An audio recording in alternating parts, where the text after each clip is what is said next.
Mas não é a única doença que tem. Nós temos muitas doenças causadas por deficiência de vitamina D.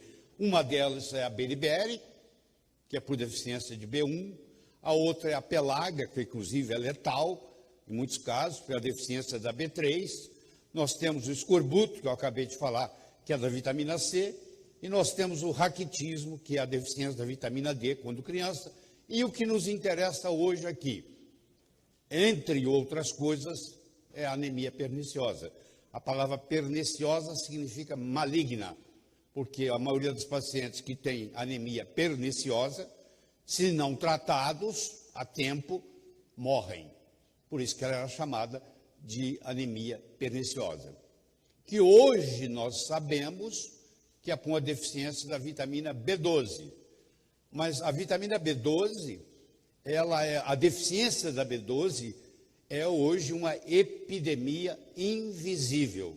Ainda não atingiu o radar do sistema de saúde. Tem muita gente doente, tem muita gente, inclusive, simulando Alzheimer, que no fundo é uma coisa simples de curar.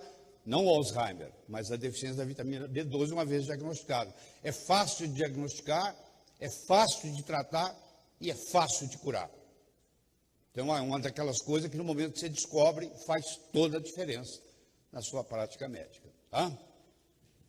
Deficiência da B12, uma epidemia invisível. Esse é o tema que nós vamos estar discutindo nos próximos 50 minutos. Tá? Então, é isso aí. Primeiro eu vou explicar o que é vitâmeros. As vitaminas, em geral, elas têm mais de um tipo daquela vitamina. Então, a vitamina B12, ela tem pelo menos 4 tipos diferentes de B12. Cada um desses tipos recebe o nome de vitâmeros. A mais conhecida é a cianocobalamina. São todas do grupo cobalamina. Cobalamina e vitamina B12 são sinônimos.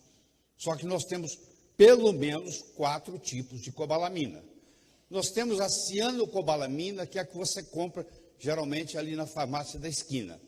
Ela é uma vitamina sintética que, quando metabolizada no corpo, se transforma em metilcobalamina, que é um princípio ativo. Só que se você tiver um polimorfismo genético, como nós vamos ver durante essa apresentação, você não é capaz de transformar cianocobalamina em cobalamina. E aí você já viu, a palavra ciano é de cianureto ou cianeto. As duas palavras estão certas. Cianeto ou cianureto é um veneno.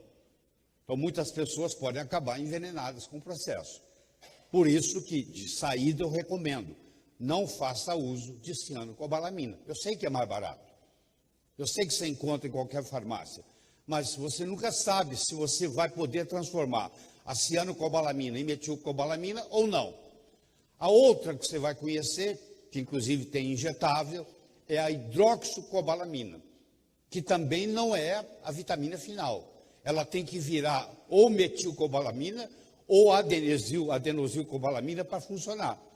Mas já não tem tanto problema da outra. E eu tenho os 2 princípios ativos, que é a chamada adenosilcobalamina e a chamada metilcobalamina. Estes 2 entram no cérebro.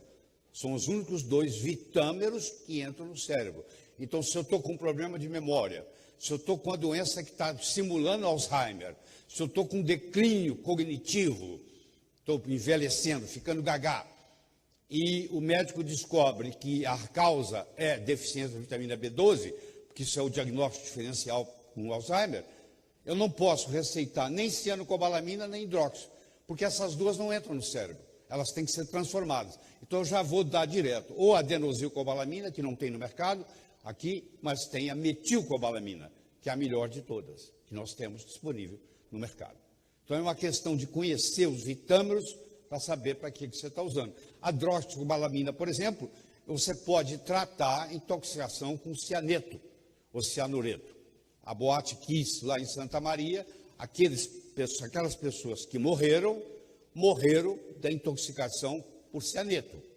Quer dizer, o tratamento, que deve ter sido feito em alguns deles, é levar para o hospital e fazer endovenoso hidroxicobalamina, que vai neutralizar o efeito do grupo ciano, do cianureto. Muito bem. Se você quiser aprofundar no assunto, eu já publiquei em português, para facilitar a vida de vocês, eu já publiquei lá, Deficiência da vitamina B12, uma epidemia invisível ao sistema de saúde.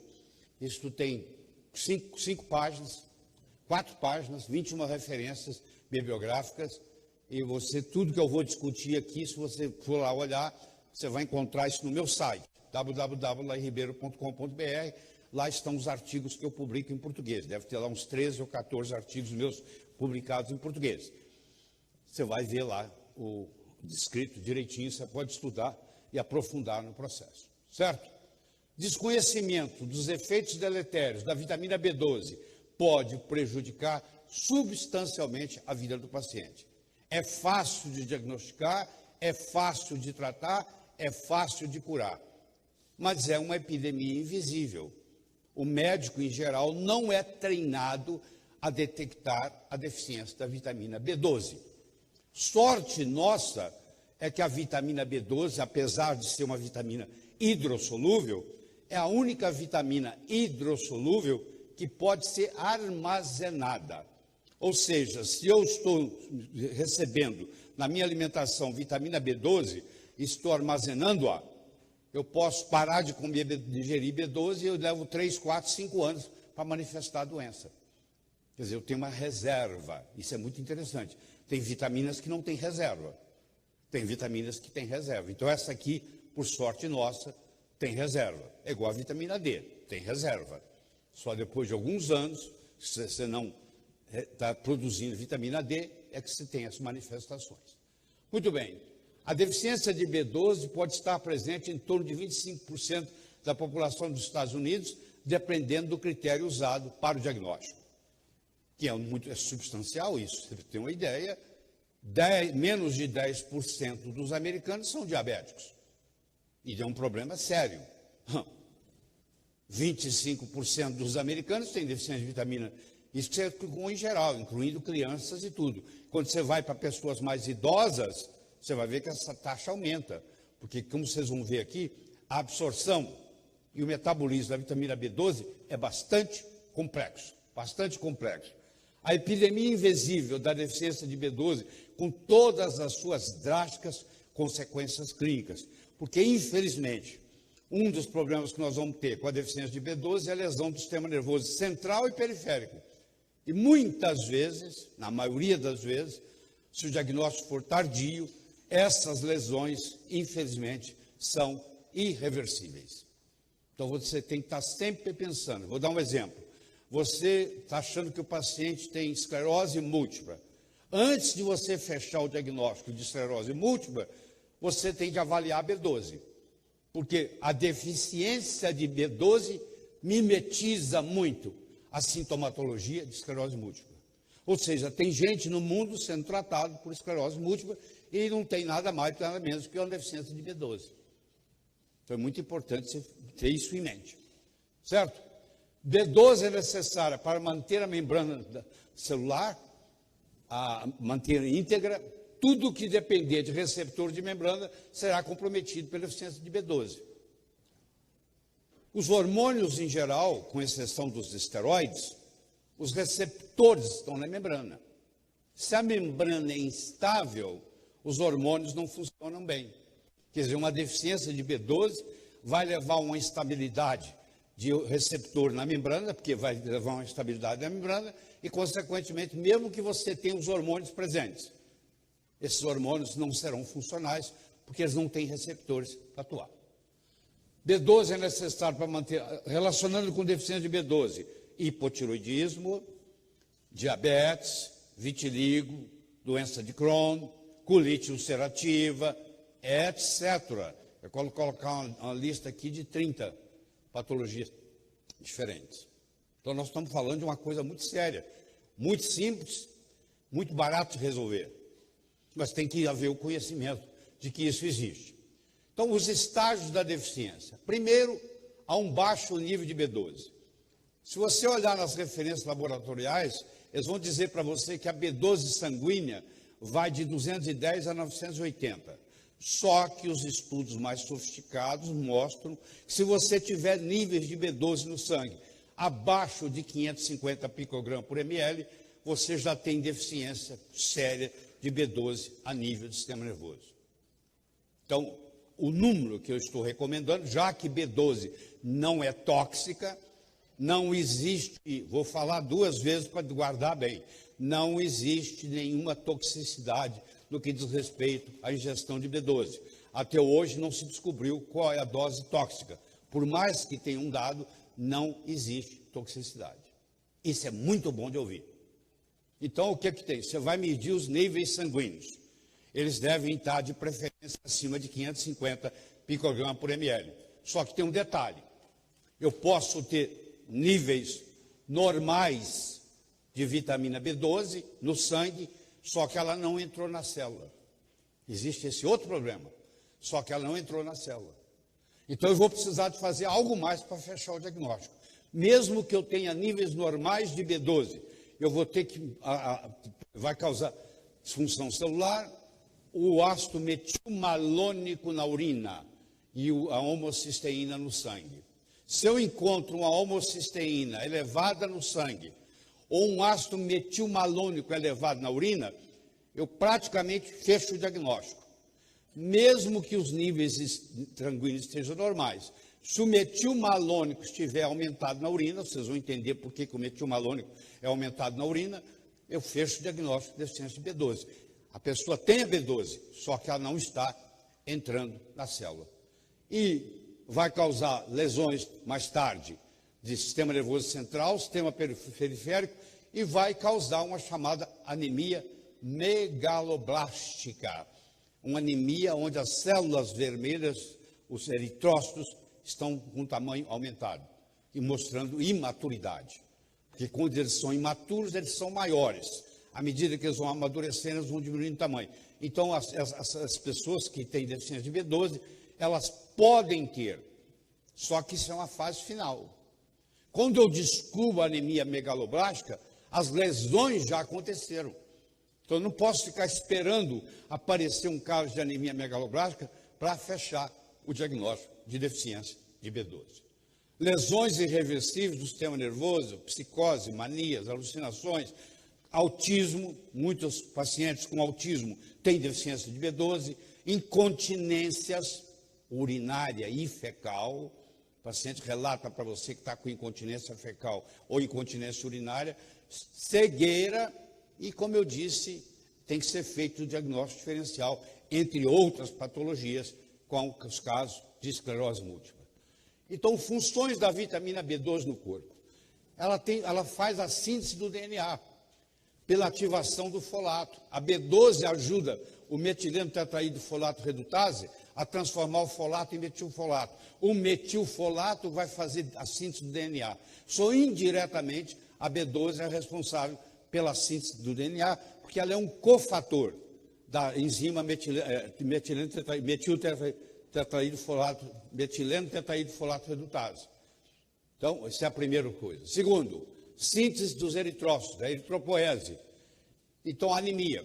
Lá atrás, muito tempo atrás, nós vamos discutir isso, a anemia perniciosa, que é a anemia megaloblástica, só que nem toda anemia megaloblástica é anemia perniciosa. A anemia perniciosa é uma doença autoimune, onde o sistema imune está atacando o fator intrínseco no estômago, está atacando o estômago, e vocês vão ver na absorção da vitamina B12, que é um pouco complexo.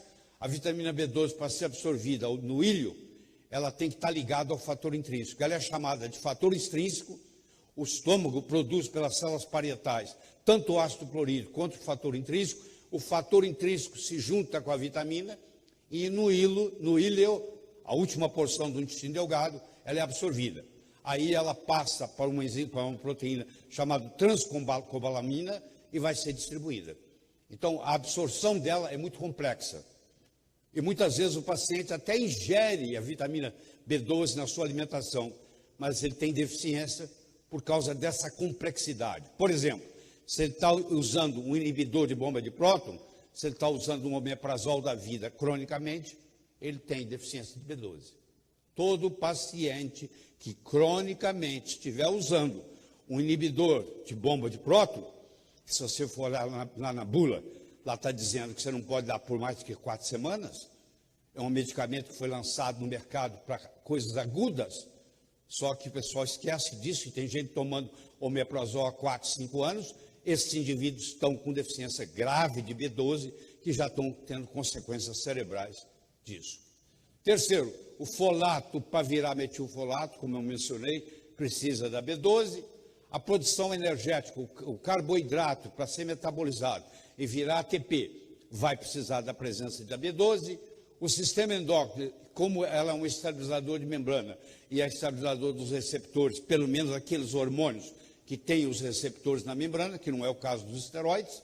Os hormônios esteroides têm o receptor intracelular, mas os hormônios, por exemplo, proteicos, os hormônios de proteína ou de polipeptídeos, eles têm o receptor a nível de membrana. Então, todos esses hormônios se tornam disfuncionais na presença da deficiência de B12. Doenças autoimunes, porque ela modula o sistema imune também via receptores. A homocisteína não se transforma em metionina, porque para homocisteína virar metionina, eu preciso de uma enzima chamada metionina sintase, e essa metionina sintase tem como cofator a metilcobalamina, que no caso aqui vai estar deficiente. E o metilmalonil-CoA, sobre a ação da B12, como cofator, vai virar o succinil-CoA, que vai entrar no ciclo de Krebs e que vai gerar energia. Por isso que a pessoa que tem deficiência de B12 geralmente reclama de uma fadiga. É uma pessoa fadigada, é uma pessoa cansada, porque o ciclo de Krebs não está funcionando adequadamente, porque o metilmalonil-CoA não está transformando em succinil-CoA para entrar no ciclo e rodar e finalmente produzir na cadeia respiratória o ATP. Eu tenho o folato, que vai virar metilfolato, pela ação da metileno tetraído folato redutase, que tem como cofator o B12. Se eu não tiver o B12, eu não tenho folato transformado em metilfolato. Eu posso ter isso como um polimorfismo genético do MTHFR, eu nasci com esse defeito, então eu vou ter dificuldade de transformar folato em metilfolato, ou eu posso estar com dificuldade de transformar folato em metilfolato, porque eu estou deficiente de B12. O B12 é o cofator que vai ativar o metileno tetraído folato redutase para transformar o folato em metilfolato. E aí vamos falar um pouquinho da anemia perniciosa. É uma doença autoimune com destruição do fator intrínseco, curada pelos Dr. Minot e Murphy em 1926, cura com a administração de fígado cru. A B12 é sintetizada somente 22 anos depois. Ninguém sabia que essa anemia perniciosa era por deficiência de vitamina B12, como não sabia que o escorbuto era por deficiência de vitamina C. Mas um veterinário, por uma inspiração, começou a dar fígado cru para cachorro que tinha anemia perniciosa e curou. O doutor Minot e o doutor Murphy pegou essa experiência do Dr. Whipple e usou em ser humano. E começou a curar a gente de anemia perniciosa, fazendo com que eles comessem fígado cru. Por que fígado cru? Porque se você cozinha o fígado, você destrói parte da vitamina B12. Eles não sabiam disso também na época. Eles fizeram por pura intuição. Tá? Então, na clínica, como é que se manifesta? Primeiro, os veganos e os vegetarianos, principalmente os veganos, têm deficiência de vitamina B12. Porque vitamina B12 é uma vitamina animal. Ela não existe nos vegetais. Ela é produzida por bactérias que estão no intestino do animal. A absorção dela é complicada, ela precisa de uma proteína na saliva chamada aptocorrina e uma proteína no íleo chamada cubulina. É um processo complexo que pode dar errado. O metabolismo dela é complicado, ela cai no sangue, a transcobalamina tem que levá-la, nem sempre ela entra na célula, tem vários pontos onde pode dar errado. A cirurgia, qualquer cirurgia bariátrica que toque no estômago, ou toque no intestino delgado, que corte alguma parte do estômago, ou que corte parte do intestino delgado, comprometendo o íleo, por exemplo, esses pacientes vão ter, para sempre, deficiência de vitamina B12. E não adianta dar oral. Nesses pacientes tem que fazer injetável. O óxido nitroso, que é um anestésico que dentistas usam, que é chamado de gás hilariante, ele absorve e expolia B12. Então, o paciente pode até morrer, pode até ir a óbito, por causa de uma anestesia num paciente com deficiência de B12 feita pelo óxido nitroso. Isso também tem que ser guardado muito bem. E os medicamentos, como eu já mencionei, o principal deles é o inibidor da bromba de próton, os inibidores da bromba de próton.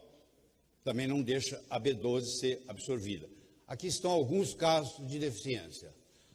Grupos de risco para deficiência de B12.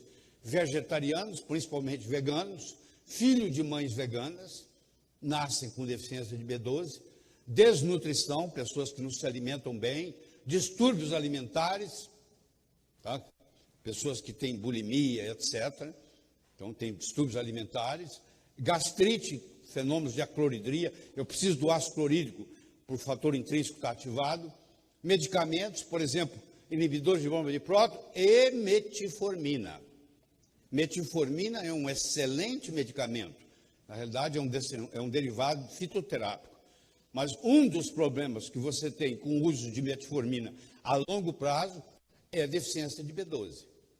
Então, se o paciente ingere 1.750 para cima, miligramas por dia, por mais de 6 meses, você tem que arrumar um jeito de suplementar B12, porque o metformina expolia B12. Cirurgia bariátrica e continua. Diminuição da enzima pancreática protease, também prejudica a absorção. Síndrome de Zollinger-Ellison, é raro, mas existe, prejudica a absorção. Doença celíaca, onde diminui as vilosidades, diminui a absorção de B12. Doença de Crohn, cirurgia oncológica está ali, você tem que retirar a parte do intestino que está com câncer. Polimorfismo genético, você herdou isso. E eu quero aqui fazer a distinção entre o óxido nítrico, o óxido nitroso e o dióxido de nitrogênio. O óxido nítrico, que é o NO, é a molécula da saúde, é uma das moléculas mais importantes que existe no corpo. Eu poderia falar 5 horas aqui sobre o óxido nítrico e ainda não ia apresentar tudo. O óxido nitroso, que é um gás hilariante usado principalmente para dentistas para fazer anestésico, ele é um gás e ele não pode ser usado em pacientes com deficiência de B12. E o dióxido de nitrogênio é um veneno. Ele faz parte do processo de poluição. Então, são coisas totalmente diferentes. O corpo necessita de folato, metilfolato, para produzir os ácidos nucleicos, que são os tijolos do DNA. Sem B12, o folato é disfuncional. Então, eu preciso ter B12 para transformar folato em metilfolato. Senão, não transforma. E o folato não é o princípio ativo. O princípio ativo é o metilfolato. A vitamina B12, também conhecida como cobalamina, é uma vitamina do grupo B, B1, B2, B3, B5, B6, B7, B9, B12, B15, B17, não para aí. Necessária para manter o cérebro e o sistema nervoso funcionando adequadamente. Então, a pessoa que tem deficiência de B12 pode ter problema de memória, pode ter problema de aprendizado, pode ter problema cognitivo sério, pode simular Alzheimer e, às vezes, é só deficiência de B12. Além disso, a cobalamina participa na formação dos glóbulos vermelhos, eritropoese, e sua deficiência causa um tipo de anemia megaloblástica, onde o volume corpuscular médio da massa ultrapassa 100 fetonlitros. A anemia megaloblástica, quando de origem autoimune, leva a um distúrbio de absorção de vitamina B12 e é denominada anemia perniciosa. A palavra perniciosa, se você olhar no dicionário, quer dizer maligna, porque, infelizmente, no passado, antes da descoberta do fígado cru para curar, esses pacientes geralmente terminavam em óbito. Em 1824 foi quando, pela primeira vez, a anemia proveniente da degeneração estomacal foi identificada e denominada anemia perniciosa. Era assim chamada, pois seu prognóstico era sombrio, levando ao óbito na grande maioria das vezes. Em 1926, 102 anos após a identificação da anemia perniciosa, 2 médicos americanos, Minotto e Murphy, utilizando uma ideia a princípio empregada pelo Dr. Whipple em animais, curando anemia em cães com a administração de fígado bovino cru. Dr. Minotto e Murphy transportaram essa ideia para seres humanos e constataram que também funcionava muito bem, curando a anemia perniciosa nos pacientes submetidos a esse tratamento. Em 1934, Whipple, Minotto e Murphy ganharam o Prêmio Nobel de Medicina por causa dessas descobertas, sem saber que o agente terapêutico no fígado cru era a vitamina B12, porque só em 1948 que Carl Volcker chamou de B12, e a síntese ocorreu pela primeira vez em 1955 por Dorothy Hodge, que ganhou o Prêmio Nobel de Química em 1964. Quer dizer, eles também não sabiam que era B12, e a B12 foi praticamente a última vitamina descoberta.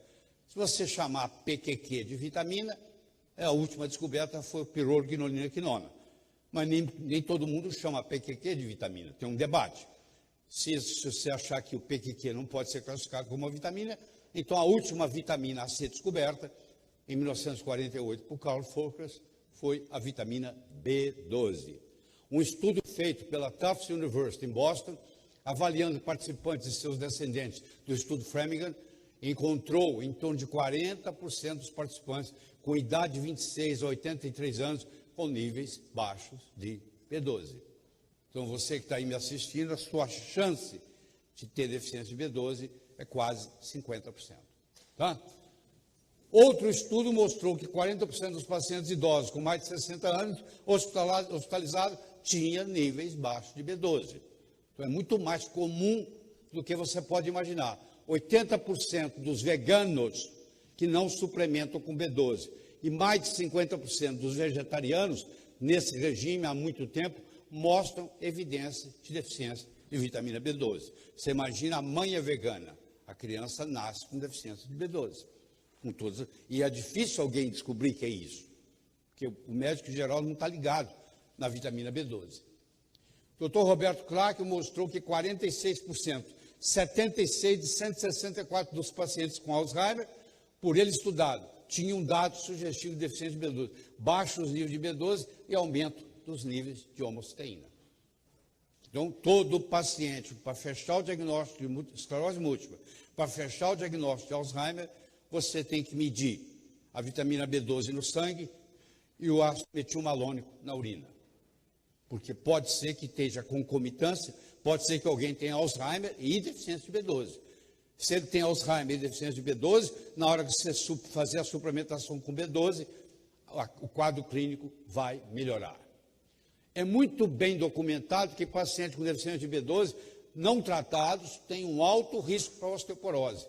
Você vai começar a ligar isso aí porque ela é cofator de muitas enzimas. Você sabe que do nosso genoma, 1/3 do nosso genoma é gasto em produzir enzimas. 1/3 do nosso genoma só produz enzimas. E essas enzimas não funcionam sozinhas. Essas enzimas, para funcionar, precisam de cofatores, coenzimas, cofatores. E a B12 é um cofator para mais de 200, 300 reações no corpo. Então, quando você tem deficiência de B12, você tem um problema generalizado. Aqui tem alguns livros, Dr. Brownstein, que é uma grande autoridade nisso. Aqui tem outro livro sobre B12. Aqui tem outro livro sobre B12. Esse livro aqui tem quase 1000 páginas, discute todas as vitaminas. Você vai ver que na página 55, 56, 71, 92 e 377, 394 do livro, estão discutindo, respectivamente, a vitamina B12. Tá? Então, deficiência de B12 é fácil de diagnosticar. Eu meço no sangue os níveis de B12, de cobalamina. Eu meço na urina o metilmalônico. Então, é fácil de diagnosticar. É fácil tratar. A única coisa que eu tenho que dar é B12. É fácil curar, porque no momento que eu curei a deficiência, eu curei. Agora, se isso está há muito tempo e já houve lesões nervosas, pode ser que essas lesões sejam irreversíveis. Não se conhece a dose tóxica de B12. Isso é muito importante na prática médica, porque você nunca vai causar dano dando B12. Se não funcionar, pelo menos você não vai prejudicar. Então, isso te dá uma segurança muito grande, saber que até hoje eles fizeram todo o esforço e não conseguiram descobrir nenhuma toxicidade na administração de B12. Aqui está a molécula da B12, você vê que é uma molécula enorme, é um anel de corrina, e ali está o cobalto. Por isso que chama cobalamina, porque o átomo central da molécula é o cobalto. Então, essa é a molécula da vitamina B12. É a única vitamina que contém um oligoelemento na sua molécula. As vitaminas lipossolúveis podem ser armazenadas. As hidrossolúveis devem ser ingeridas diariamente, com exceção da B12, que apesar de ser hidrossolúvel, pode ser armazenada. Tá? Sensacional o vídeo do Dr. Laí Ribeiro, né? Grande mestre aí, professor, né? E se você precisar da melhor B12 na forma de metilcobalamina legítima, tá? Que a matéria-prima, minhas farmácias importam dos Estados Unidos, Alemanha e Japão. Nós não importamos nada da China. Sublingual, né? Para o aproveitamento ser 100% em cápsulas sublinguais. Entre em contato abaixo com a gente, que nós temos todas as vitaminas que você precisar com matéria importada da mais alta qualidade. Grande abraço, muito obrigado por ter assistido. Foi uma aula e tanto, né? Então, se você gostou, se inscreve no canal, tá? E não esquece de apertar o sininho, receber todas, né, informações, notificações. Obrigado, gente. Tchau, tchau. Fiquem com Deus. Nesta tela, você vê diversos vídeos interessantes e imperdíveis meus. Clique em um deles e continue comigo neste canal.